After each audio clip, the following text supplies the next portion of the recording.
Bill Baruch, one of our regulars, joins us now with some commodity trading ideas for the week ahead. Bill, of course, president of Blue Line Futures. Thanks so much for joining us. Thanks for having me on again.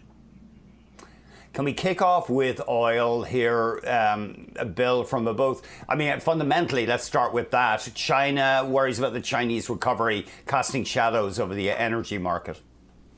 Yeah, I don't think the data last night was too much of a surprise. We saw industrial production missed, fixed asset investment, retail sales, all missed from China. I mean, we've been talking about this China slowdown that's been taking place over the last month or two. We got the COVID cases upticking there. So that's weighing on crude. Last week, the monthly report from IEA also reduced their demand expectations for the second half of the year. That started weighing on it, although OPEC did leave their expectations firm. But again, in the U.S., COVID cases here, 130,000 on the 7-day moving average. So, crude's working through what some technical support at $65. We've seen a response against that, but 65.5 here this afternoon or this morning. But really, what we start to need to do is see it close above 70. And until it can really close above $70, it's going to remain vulnerable to these waves of selling. Last week's rebound stalled in front of there, and this is where we are here today, kind of trying to repair through this.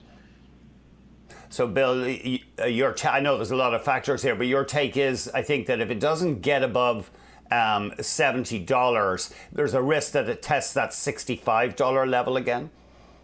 Yeah, and overall, I'm bullish crude oil. I think because we're going to see, right now we're seeing growth expectations for the second half of the year, not only for the demand factor of crude oil, but as well for the economy in general, all start to get reduced due to the COVID outbreaks and mounting cases.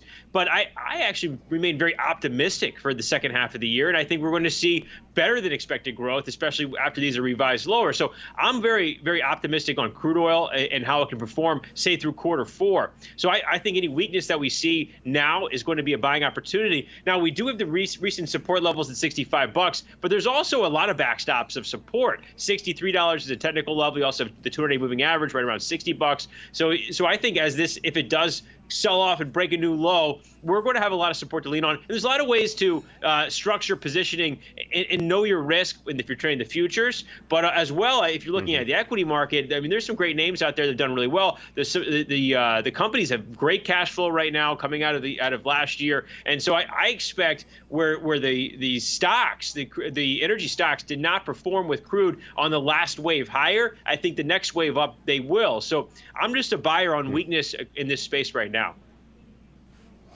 What about gold, Bill? Now, your take, I understand, is if we saw gold trading at around 1763, there could be a risk, 1763, and we're about $20 above that.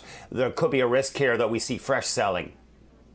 Yes, 1763 was the settlement price from last Friday, not this past Friday, but the Friday before that. And I'm calling it the scene of the crime because we settled, and then last Sunday night, gold fell $100. So this recent Friday's Michigan consumer data helped give gold a little giddy up in its step, and it actually surged past that level, settled above there, positive on the week. Silver's a laggard though, so silver's the dog, but gold really starts to look pretty good.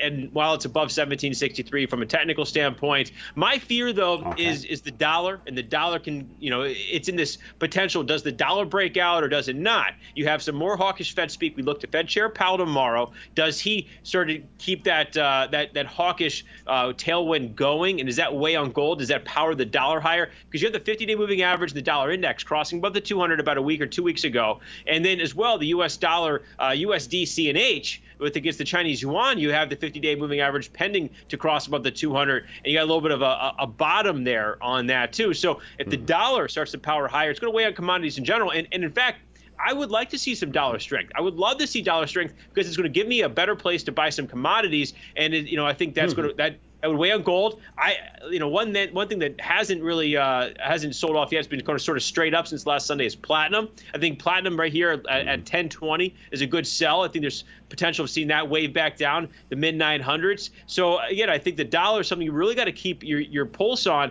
for retail sales tomorrow in the U.S. through Fed Chair Powell tomorrow afternoon, and then you have the Fed minutes on Wednesday. That's how the setup here looks. The other thing to keep an eye on is Treasury yields, and you've seen Treasury yields fall back a bit. The prices are moving higher after that Michigan consumer data too. So you would keep a pulse on the Treasury complex as well as the dollar as we move through the data and the Fed Chair Powell the next couple of days.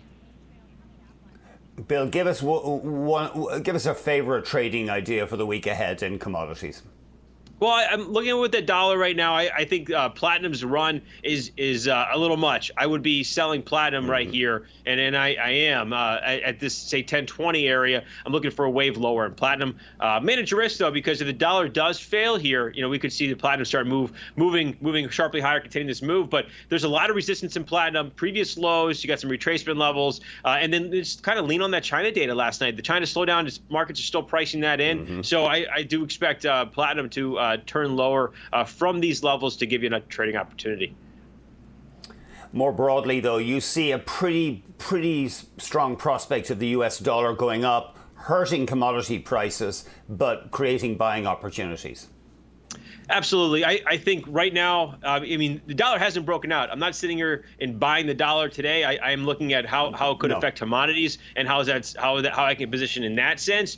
But I'm watching the dollar very closely. It's the prior Wednesday when we were before the non-farm payroll report. We had in ADP payrolls. If we get into the nitty-gritty with it, ADP payrolls missed pretty big. The dollar was looking like it's going to break lower and break to the downside of that range, but it didn't. We started hearing Fed Governor Clarida with some hawkish talk. We had a really great ISM non-manufacturing record levels, and the dollar reversed sharply. That was a very bullish day in the dollar, and that set the tone to move up to 93. But at the end of the day, we're still within this 92 to 93 range, and it's got to break out from there. I do think if Fed Chair Powell takes that more hawkish tone, which we haven't heard from him quite yet, we've heard from some of the other committee members, if he takes that more hawkish tone tomorrow when he speaks, and then the minutes appear a little more hawkish than they did in July, at the end of July, the dollar, that would be enough to fuel the dollar for that breakout.